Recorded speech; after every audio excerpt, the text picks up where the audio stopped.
Okay, hi guys. I hope you're doing well. I don't know if you can see the screen. Yeah. Okay. So the book that I read was like A Kiss Before Dying. Definitely is a great book. I enjoyed that book like a lot. It's like a great story. So I would like to start with an interesting fact. And it's like Ira Levine's novel, A Kiss Before Dying, won the 1954 Edgar Award for the first novel, for best first novel, sorry. If you don't know, the Edgar Awards in honor of Edgar Allan Poe are presented every year by the Mystery Writers Association of America. And in honor, they honor the best in mystery fiction, nonfiction, television, film, and theater. So I only could say that if I were a writer and my first novel won an award like that, I will be very proud because I mean it's my first like work, and an award like that means that you put like a lot of effort in your novel, and the public like loves like your story. So yeah, definitely it's like something great. So now that we know how important is our, well, yeah, our author, I want to talk like a little bit about his biography. So yeah, Iván Levine. So I like to begin by a quote of the author that says, "A false-haired lover is worse than a thief, for a thief will just rob you and take you what you have, but a false-hearted lover will lead you to the grave, and the grave will decay you and turn to dust. No one boy in 100 a poor girl can trust." Hero Levine, A Kiss Before Dying. Probably you can understand like the quote because it's something like what? But if you read like if you read like the book, definitely you are going to understand the quote because it's part of the book. But definitely you're going to understand when I describe like the story because it's like something that have sense when you understand why the main character do the things that happen like in the story. So yeah, but Ira Levine was an American writer born in New York City on August 27th, 1929, and died in New York City on November 12th, 2007. He was from a Jewish family. He graduated from New York University with a degree in philosophy and English, and later enlisted in the U.S. Army. So I want to emphasize the both things like philosophy and the U.S. Army because for me it's like something that I have like a lot of sense, and I could say like no wonder he's so like so good in this area, and it's because like the philosophy of how to describe the main character that made you to make a connection and how and understand what are like the mental illness that the main character had was like something amazing. And the US Army because like the same, I mean the main character of the story is like an ex-military man, so you can understand how like that experiences of Ira Levine help to create like different stories. And definitely, if Ira Levine hadn't gone through that experiences, his stories wouldn't have the same feeling. So for me, it was like something excellent. So now, like I want like to talk like briefly about like the story. So um I want to tell you like what the story is about.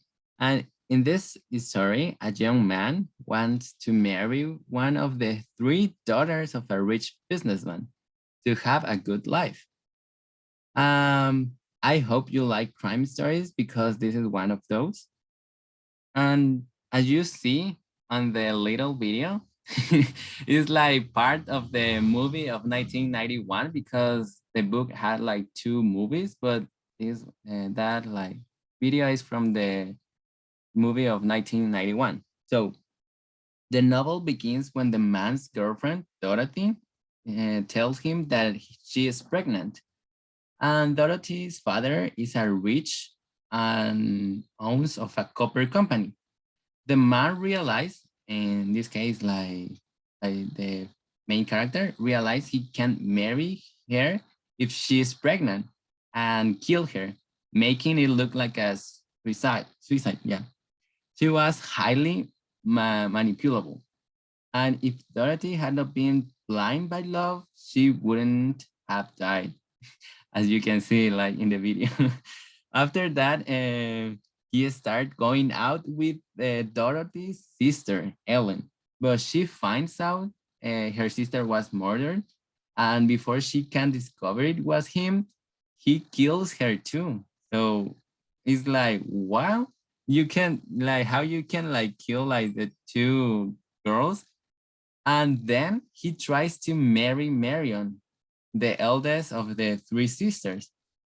So, however, Gordon Gant, who met Ellen once, is investigating him and know he's guilty. So I don't know. I don't know. I don't want to tell you like the end of the story. So I only have like two questions for you. It's only like two like personal questions. You don't need to answer. And it's like, will he be able to prove it and send him to jail, or Marion, or will Marion marry a man who doesn't love her? I hope you can read the book someday because definitely it's a great story. Like as you can see, like in the video, it's like something like I don't know, like heavy. How the main character can like kill like a girl like that only because she's pregnant. I think that definitely he's like I don't know. Definitely he had like mental illness, and I don't know how to describe how I feel in that moment when I read like that he killed like two of the three sisters, and only because he wants to be rich. And for me, it's something like, wow, how is possible that a person could do that?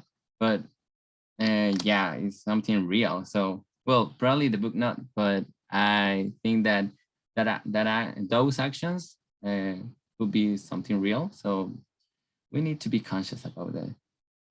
Um, yeah, let's move and look at the characteristic of of the book. So in this presentation, I want to look at the three like characteristics that I found was like the most important. So the first one is manipulation. The meaning of a manipulation is controlling someone or something to your own advantage, often unfairly or dishonestly. So I think this is like so important nowadays because we heard a lot of like news, like how people die because I think there is like it's someone that they can like trust on. But I think it's something like difficult how to know that you are not being manipulated.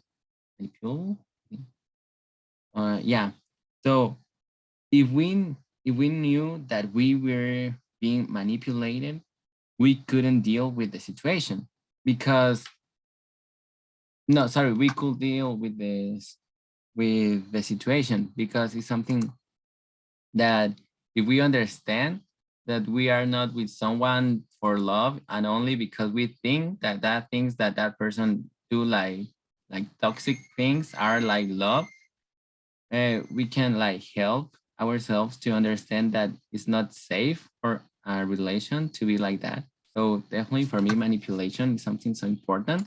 And probably we need to be more conscious about like this topic because it's something that you can hear and see like daily. So yeah, we need to be more conscious about like manipulation. The second one is lies. Yeah, lies. is like to say or write something that is not true in order to despise like someone, save someone. I think that definitely lies is something that we can like avoid, and we don't understand how we can affect someone or how someone can affect us with a lie, with lies. I mean, you definitely can't change like the reality only with words because you say something that is not real. So for me, it's like impressive how you can change a lot of things saying like things that are not true. So yeah, but we don't know when we say like lies because probably we made like that unconsciously, and it's like bad thing and a bad habit that we need to change, because I know that probably is not your intention to say a lie, but you are not ready to know like the truth. So for me it's like, well, it's like an alternative, not to be not rude or something like that, say a lie, but sometimes like lies make a problem bigger than the original. So it's not a good way to escape from a problem. And the last one is mental issues. Mental issues are conditions involving change in emotion, thinking, or behavior of a combination of this. I think that this is important and it's a like deep topic. Probably I can like explain like with a professional like words because it's something like that I can understand well because I'm not like a professional in that area. But definitely I understand that we need to be conscious how like that problems can affect like people, and not only like the person who had like mental issues. I mean for all the society, because if we don't have like the conditions to trade him, like to trade that kind of people like in a special like place, we can have like more bad effects in the society. And I think that we need to be conscious when we need to recognize that it's not like a problem, like a normal problem, like forget it, it's like his behavior or something like that. But if we know that it's something not normal or it's a um, bad behavior or something like that, we need to find like solutions to understand that it's not only like a problem, probably it's like a mental issue, and that's is worse if we don't help that person. So definitely that, and I can understand like in the book how like the main character was able to do all the things, because definitely he was like mad. He was like um sociopath. Yeah, he was like completely like a, a crazy man because he don't feel like anything and he only wants to be rich. So for me it was something like amazing how the author can describe something like that and you feel that connection. So yeah, it's like amazing. um yeah, so thank you for your attention. I don't know if you have any questions or comments. Uh, yeah, I would like to say that I really enjoy your presentation. I really enjoy the design of the blood and other things because, like you said, it's like maybe this book is more like the mental issues that the character has, because it's something that maybe not everyone feels that way, but it's something real and it's something that that can happen. But I really enjoy that you explain that story in the first slides, because I am getting curious about reading the book or watching the movie, because I didn't know that it was a movie. And I really like the GIF or the mini video that you put there because it makes me understand or have a better understanding of what the book is about and maybe what is the main plot of the story. So yeah, I really enjoyed that, Eduardo. Okay, thank you.